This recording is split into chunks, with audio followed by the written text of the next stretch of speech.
Hi, Frank George here. This is the EMS foot massager. EMS is electrical muscle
If you've been an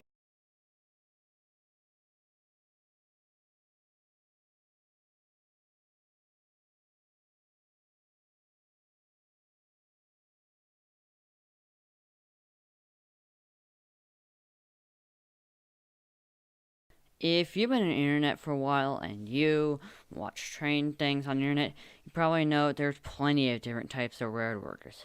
Anyway, today we're going to go over the common stereotypes. At number 1, we have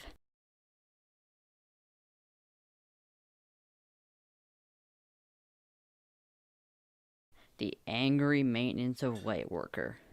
This is the type of person who usually will yell at rail fans if they're within a kilometer radius of the train tracks. Like, if he sees train tracks in the rail fan, he's gonna yell at you.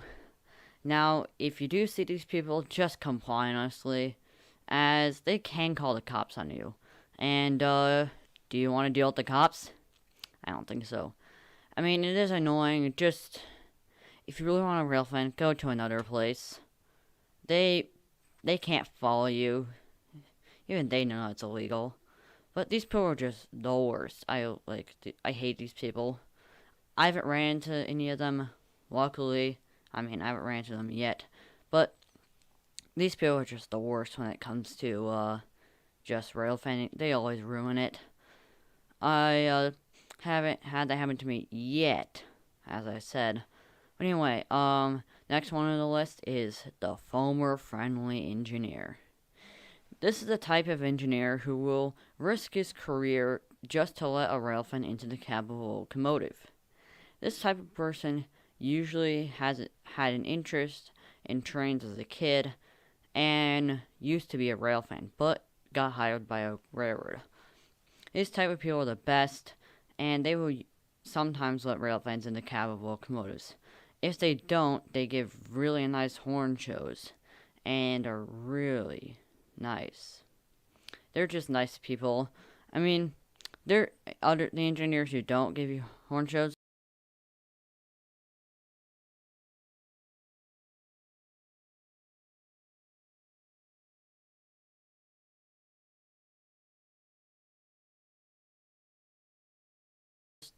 Not saying that they're bad, they just don't give you horn shows.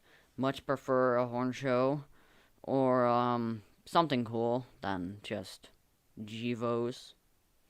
Than the sound of a Gevo rolling by. Anyway, okay, which one's the next one on our list? We have the mean engineer. This is the type of engineer who will usually glare down at you, and sometimes they'll open the window. Not because some rail fans don't like the crew in the shots for some reason. And they will usually do that. I mean, I don't mind if the crew's in the shot, but they will glare down at you. And that's just annoying. Like, what did we do to you? Like, honestly, it's not like we're jumping into the cab of the locomotive and saying, demanding a cab tour. But, anyway, that's all I can think of for now. Anyway, remember to smash that like button and subscribe.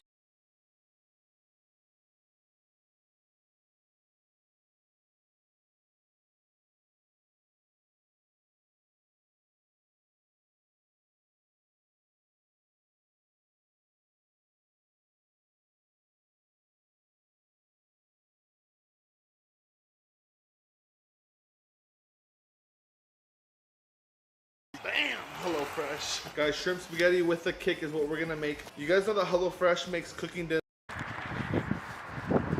it's funny. That's right over here. There was one stop and then two drive up to get in. I think not going to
here.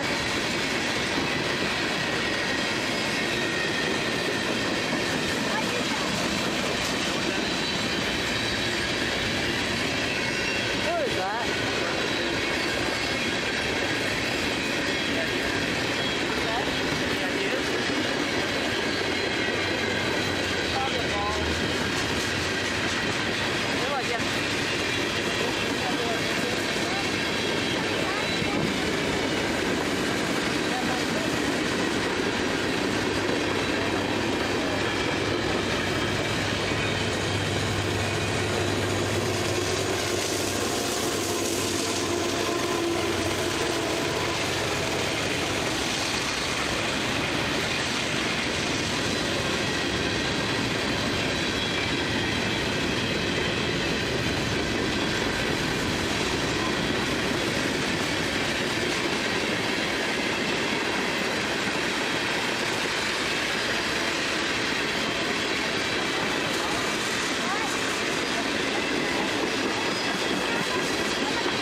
get up close? I'm good.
Hello, and today we'll be covering the history of Union Pacific 844.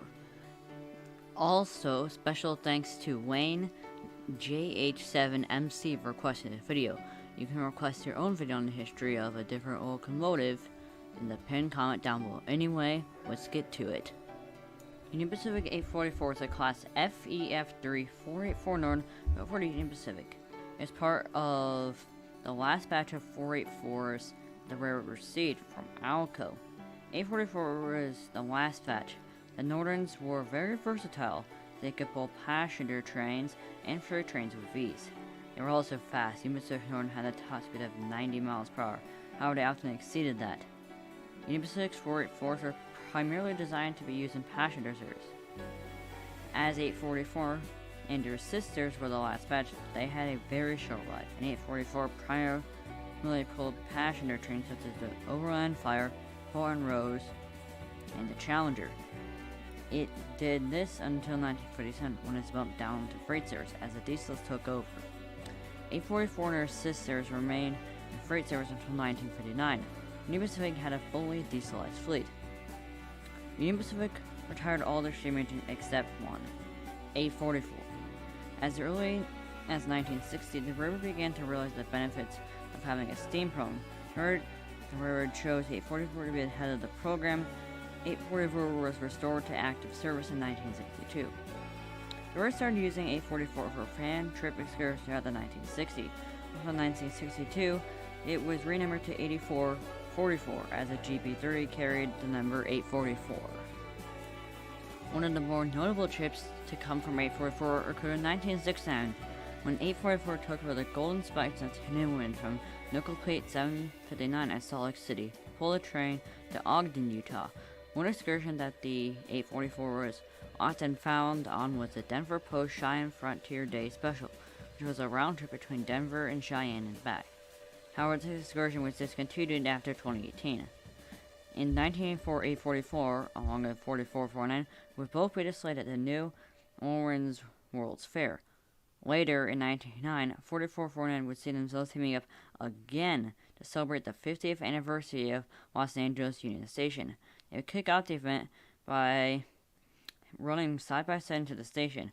They finished the event a few days later by having a race to Cajon Pass, making use of Southern Pacific's and Santa Fe's parallel main lines in the mountains. Legion Pacific had trackage rights over. It was also around this time that 844 would be headed into the Greyhound paint scheme. 44 oftentimes found themselves teaming up with 3985, the various rail fair events in Sacramento, for a whole truckload of NRHS excursions. In 1999 to 2004, the 44 would be taken from service after a major fuel failure. After a California rail fair in 1999, after returning to operation in 2004, it found itself teaming up again with 4449 again for a series of double header excursions in the Pacific Northwest in 2007. 2013 has found out that the brackets holding 844's Mars Light had deteriorated beyond repair, and Mars Light had to be removed. Following this, 844 was pulled from service for boiler work.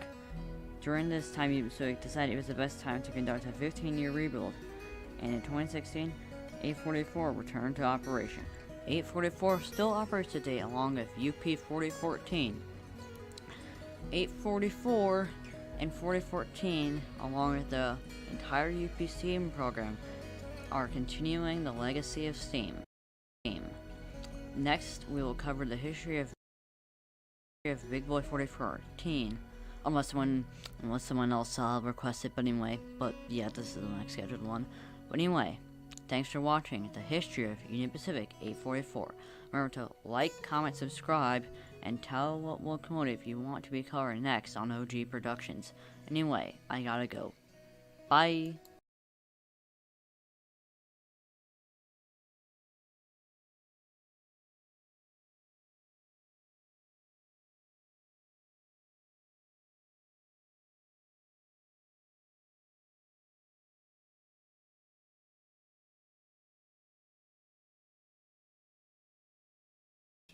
Cajon Pass Runaway gets too much attention on the internet. Look how many videos there are on the wreck, but I want to shed light on the two other times trains have run away in Cajon Pass. This is the story of the 1994 Cajon Pass runaway. 29 years later, on December 14th, 1994, Santa Fe Intermodal PBLA 1-10 departs Barstow Yard in California at 3:27 a.m. The train is led by 4 locomotives. Reading is 5-8576. Trailing are FP45 number 96, F45 number 5976, and GP60M 144. The train later arrives at Wugo, California, to wait for an Amtrak train. The brakes worked as the train was able to be stopped.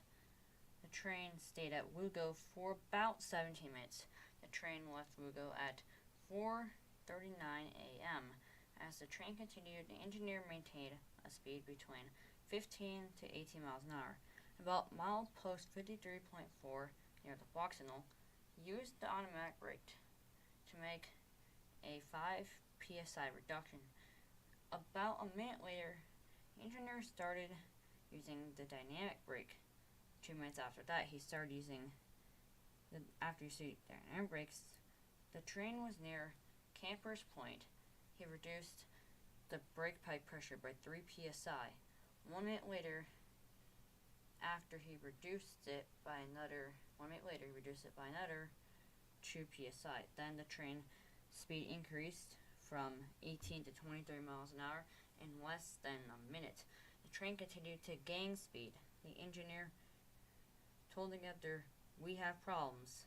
The engineer reduced the brake pipe pressure by another 15 psi, making it a full service application. The train continued to gain speed to 28 miles per hour. The 2 crew members decided the train was going too fast, so they put the train in emergency. Later, after the train went into emergency, the 2 crew members made a radio call to a stopped UP coal train up ahead, with C41-9W 9450 waiting. 2 helpers, being a pair of SC40-2s 3341 and 3354.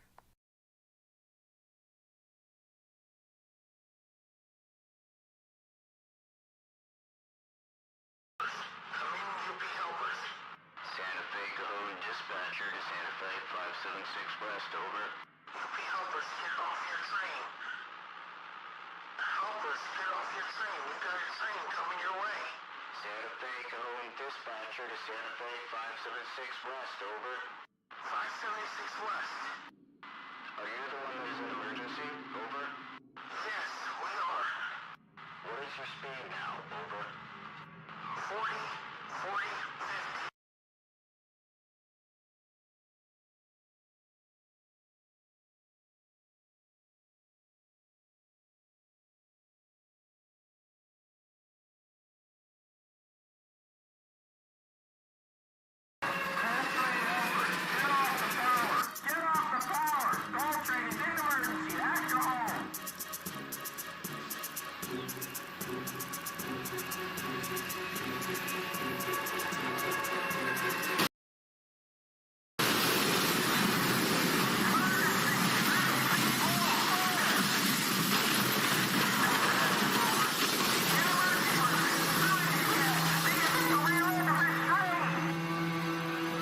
The 4 Santa Fe engines and the 2 UP helpers were destroyed.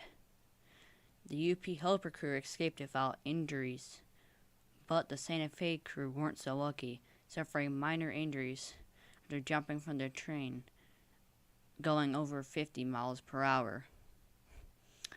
The UP engineer of the helper unit walked down, and he saw the Santa Fe conductor, who appeared to be in shock. But what could have caused this disaster? What caused the train to run away like 7551 East 5 years before? The answer: a kink or a crimp in the air hose. Train brakes work different from other brakes. The brakes apply when pressure drops rather than increases. To keep the brakes off, the brake pipe pressure should be charged to 90 psi. 0 is for emergency. A kink or crimp in the air hose, usually come from one, will cut off the air brakes to the rest of the train, which probably happened on the Santa Fe Intermodal. Cars 5 through 7 had soft applications. Car number 9 had some brake shoes that didn't even work. Cars 12 through 14 had limited braking power. Also, one hose had a leak. Cars 16 through 22 had limited braking power. Also, some of the wheel sets didn't work. Cars 23 to 29 failed to keep pressure up. The dynamic brakes on the Santa Fe engines were working, but without sufficient air, there was nothing that could have been done to save the doomed train. Now let's talk about the route the train is going over. Cajon Pass. While not the steepest grade in America, belonging to the Southern Railway Absolute grade, and one of the Carolinas, I forget which one, has an average grade of 2.2%, which means, now this is nothing in road terms, but in railway terms, this is essentially like driving a train off a cliff, as said in the Mayday air disaster about the 1989 Cajon Pass runaway. Go watch it. It's a great video. So essentially, you're driving a train off a cliff. Point 2. Fully loaded. If you're well over 1,000,000 tons,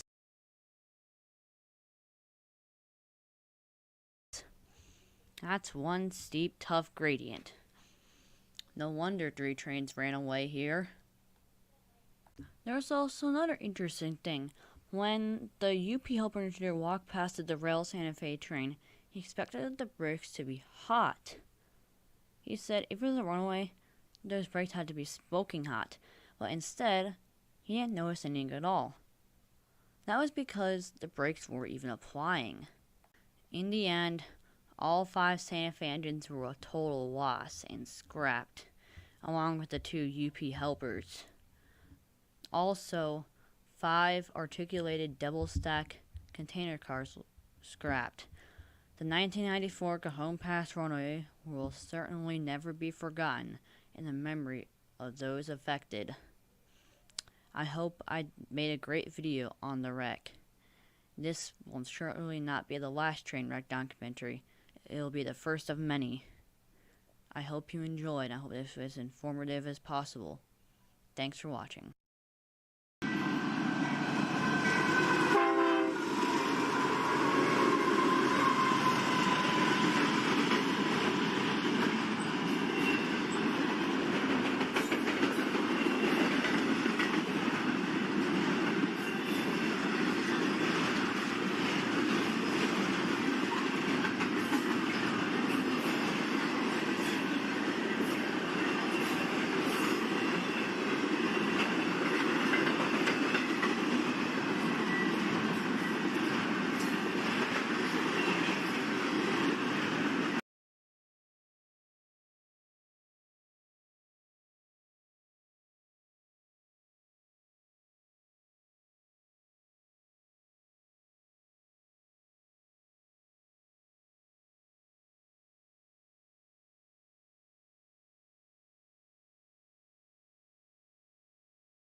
Hello everyone and welcome to 5-Star Appliance Repair.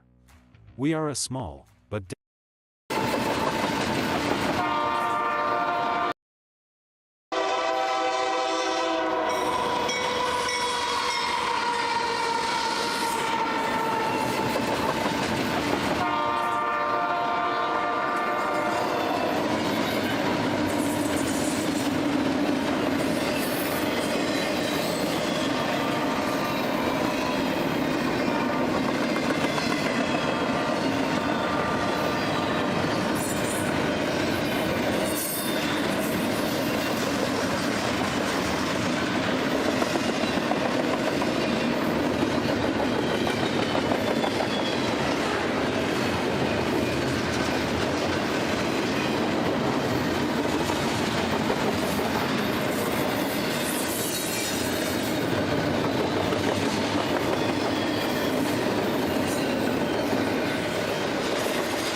Okay, so track inspection.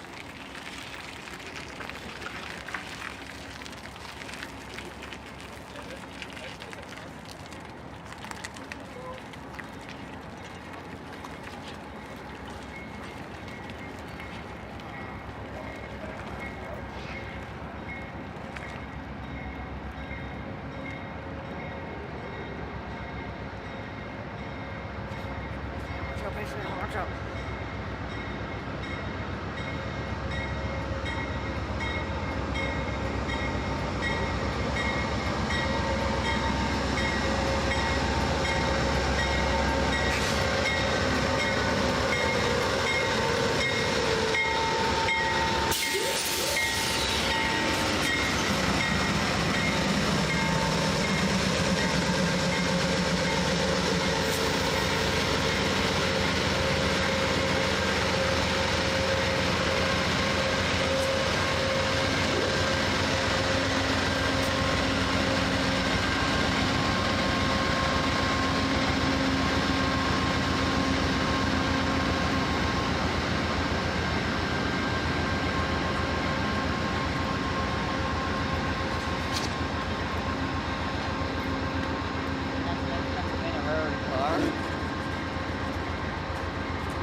Okay,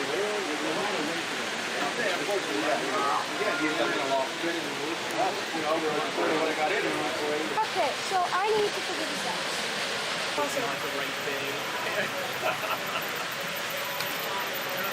Yeah, not to me.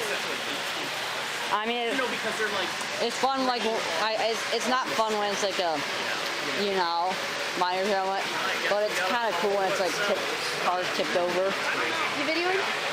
Yeah.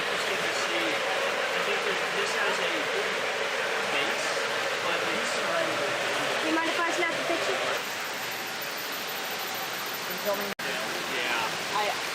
That red dot. Sorry about that. It's okay.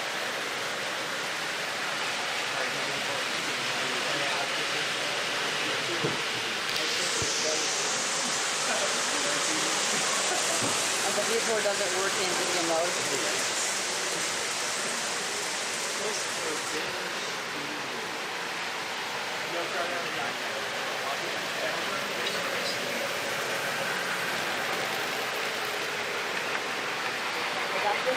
Is that supposed to be a dash cam?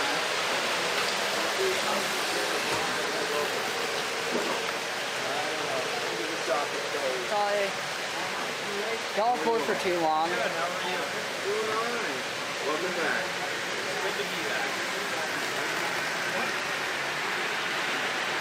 Do I not have my camera back?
Okay. Is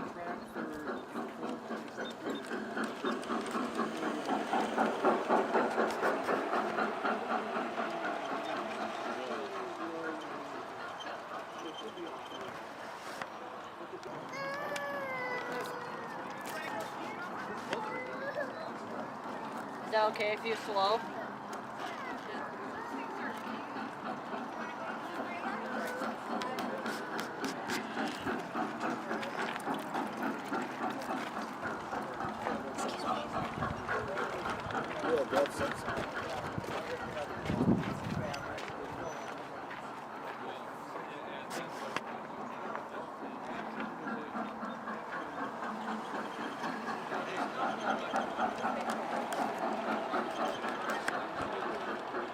Anyway, it's gonna run, it's gonna run, it's gonna run.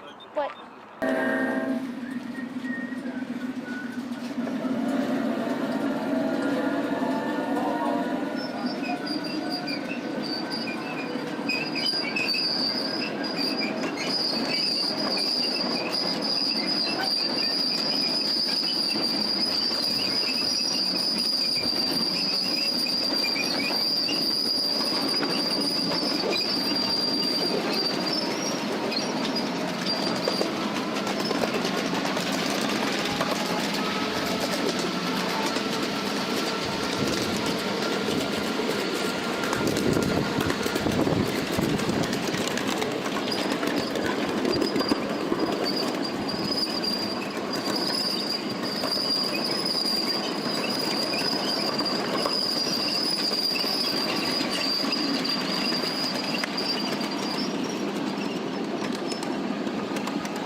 2 jumbo jets.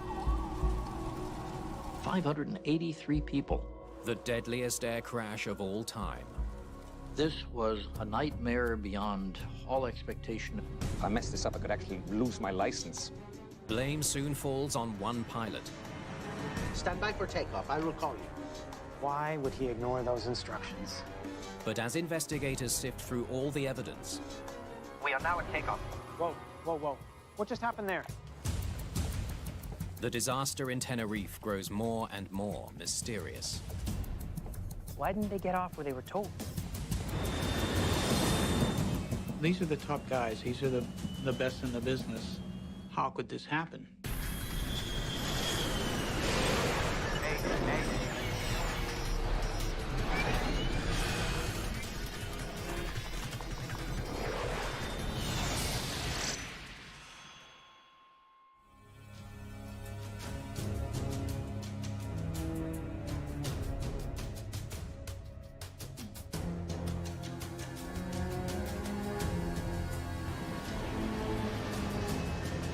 Sunjet 282, proceed directly to runway, backtrack, and hold. Los Rodeos Airport on the Spanish island of Tenerife is busier than it's ever been. BA 783, hold short of the runway and stand by for taxi clearance. The controllers are swamped. Scandinavian 1420, you are cleared for takeoff. Sterling 7392, you are next in line. Sierra Alpha, Tango Alpha 69. Right turn, heading 040, goodbye. A few hours ago, dozens of flights were diverted here after a terrorist bombing shut down a larger airport in nearby Las Palmas. It's a single runway airport with a single parallel taxiway. And because of a terrorist event in the region, they had much more traffic than I'm certain that they would normally see. Sterling 7392, taxi to the runway and exit at taxiway Charlie 3. They were dealing with aircraft that had been delayed for a good part of the day, or now there was a sense of urgency to get them out and safely on their way.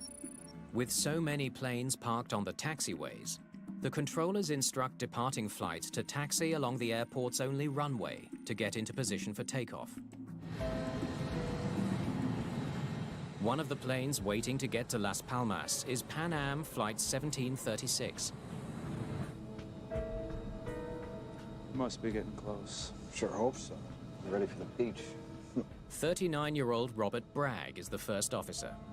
After we got to Las Palmas, we were supposed to have a day there, and then fly the airplane to Paris and have a day off, and then back to New York.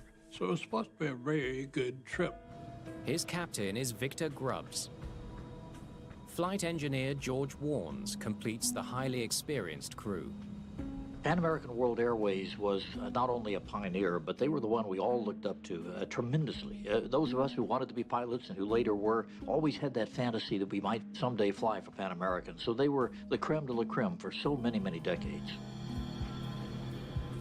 The Pan Am crew is ready to get back in the air, but they can't taxi to the runway. A KLM 747 has stopped in front of them to refuel. We were about 12 feet short of getting around them. We were all on the same radio. I asked him how long would it be for him to finish fueling. He said about 45 minutes.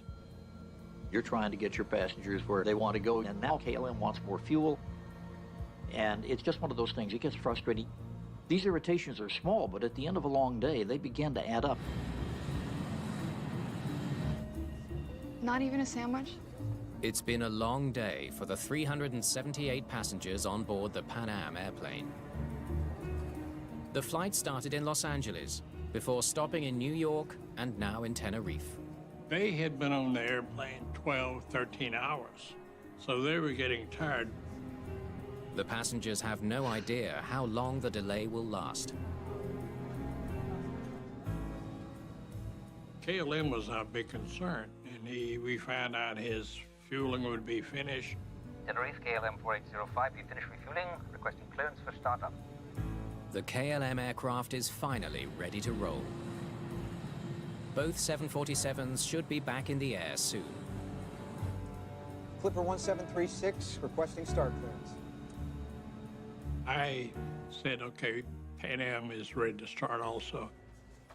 Clipper 1736, you are clear to start.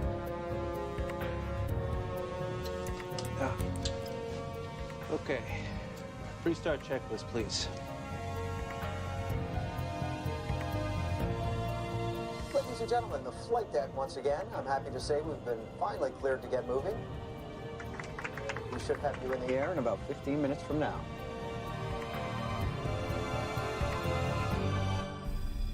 The Canary Islands lie off the west coast of Africa. Tenerife is one of 7 in the Spanish archipelago. The mountainous island is famous for constantly changing weather.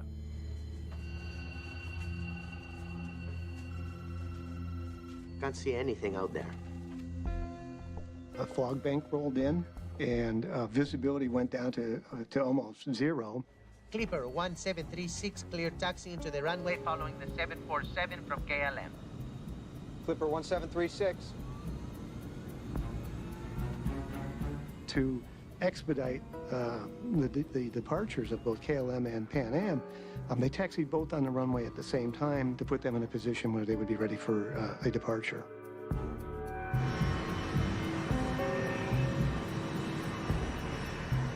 He said, follow KLM down a runway, backtrack, make an exit to get around back of KLM.